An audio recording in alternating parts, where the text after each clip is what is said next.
New born baby के sir से या बॉडी से अनवांटेड हेयर किस तरह से रिमूव कर सकते हैं गैर ज़रूरी बालों का खात्मा करने के लिए ये वीडियो कंप्लीट वॉच कीजिएगा। अस्सलाम वालेकुम माय यूट्यूब फैमिली, उम्मीद है सब ठीक ठाक होंगे और ईमान की बेहतरीन हालत में होंगे। बहुत सी लड़कियां इस मसले की वजह से परेशान होती हैं कि बच्चों के फेस पे अगर बाल होते हैं तो वो अच्छे नहीं लगते। हम इनको किस तरह से ख़त्म कर सकते हैं? वैसे तो ये वक्त गुजरने के साथ साथ ख़त्म हो ही जाते हैं, लेकिन अगर आप इनको इंस्टेंट रिमूव करना चाहते हैं तो उसका बहुत ही आसान और गैर नुकसानदा तरीका बताऊंगी। बहुत ही सेफ मेथड आप लोगों के साथ शेयर करूंगी ताकि आप लोगों को भी फ़ायदा हो। प्लीज़ वीडियो को जल्दी से लाइक कर दें और चैनल पर फर्स्ट टाइम आए हैं तो चैनल को सब्सक्राइब करना मत भूलिएगा और अपने जैसा प्यारा सा कमेंट करना तो बिल्कुल नहीं भूलना। So let's get start the video. तो सबसे पहले तो मैं आप लोगों से आबाओ अजदाद का बताया हुआ तरीका ही शेयर करूंगी जो हम में से सब ने सुन रखा होगा लाजमी तौर पे कि खाना खाने के बाद आप लोगों ने अपने हाथ वॉश नहीं करने, बस हल्के से टिश्यू के साथ साफ़ कर लेने हैं और उनको आपस में अच्छी तरह से रब करना है। अच्छी तरह से रगड़ने के बाद आपने बच्चे का जो फेस है उस पर आराम से अपने हाथ फेरने हैं। इस तरीके से जो बच्चे के बाल हैं वो झड़ जाते हैं, जो गैर ज़रूरी बाल होते हैं। अब आप लोग चाहे इसको झूठ समझें या कोई मिथ समझें, लेकिन मैंने इसको पर्सनली ट्राई करके देखा है। It's really work out. अगर आप लोग बच्चे के साथ एक हफ़्ता भी यह अमल लगातार करें तो आप जो है देखेंगे खुद आप लोगों को रिज़ल्ट मिलेंगे कि कितने अच्छे से उसका माथा और जो गाल वगैरह हैं वो बिल्कुल नीट एंड क्लीन हो जाएंगे।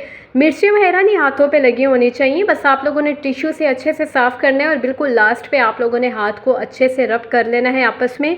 और जो हीट होती है बेसिकली उसकी वजह से जो अनवांटेड हेयर होते हैं, क्योंकि वो कमज़ोर होते हैं, उनकी रूट्स इतनी ज़्यादा स्ट्रॉन्ग नहीं होती हैं तो वो झड़ जाते हैं। स्टेप नंबर 1 के बाद अब पेश खिदमत है स्टेप नंबर 2। आपने करना क्या है कि आपने ले लेना है कोकोनट ऑयल, नारियल का तेल आपने ले लेना है हाफ़ स्पून और उसमें आपने ऐड कर देनी है 1 पिंच के करीब पिसी हुई चीनी यानी आइसिंग शुगर और उसको अच्छे से मिक्स कर लेना है।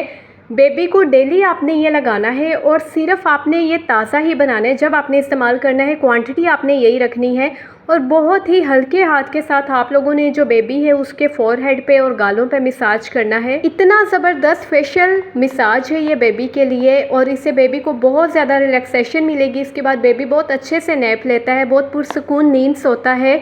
बहुत ही अच्छा मेथड है ये। आप खुद देखेंगे कि आप लोग 1 से 2 दफ़ा ही ट्राई करेंगे तो आप लोगों को इसके रिज़ल्ट मिल जाएंगे। उसके बाद आप लोगों ने 10 मिनट के लिए इसको छोड़ देना है। मसाज करने के बाद 5 मिनट आपने हल्के हाथों के साथ मसाज करना है और 10 मिनट इसको लगा रहने देना है और फिर किसी भी टिश्यू या वाइप की मदद से आपने साफ़ कर लेना है।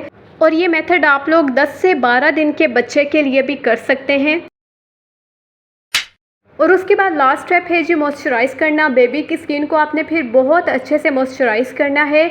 बहुत ही ज़बरदस्त तरीके से आपका जो बेबी है उसकी स्किन ग्लो करना शुरू हो जाएगी अगर आप ये सारे step as it is follow करेंगे। तो जो सा भी लोशन अवेलेबल है उसके साथ आप लोगों ने बेबी का मसाज कर देना है। अगर आप लोग चाहें तो जो बेबी फेशियल मसाज है वो आप 1 दिन के बाद भी कर सकते हैं, लेकिन जो है आपको मैंने हाथ रब करने के बाद बेबी के जो फेस पे फेरने का बताया है और जो मॉइस्चराइजिंग का बताया ये आपने डेली बेसिस पे करना है। आई होप आपको ये टिप्स बहुत पसंद आई होंगी। जाते जाते मेरे सब्सक्राइब वाले बटन को अपने रिश्तेदारों का गला समझ के दबाना मत भूलिएगा। फ़ी ईमान अल्लाह।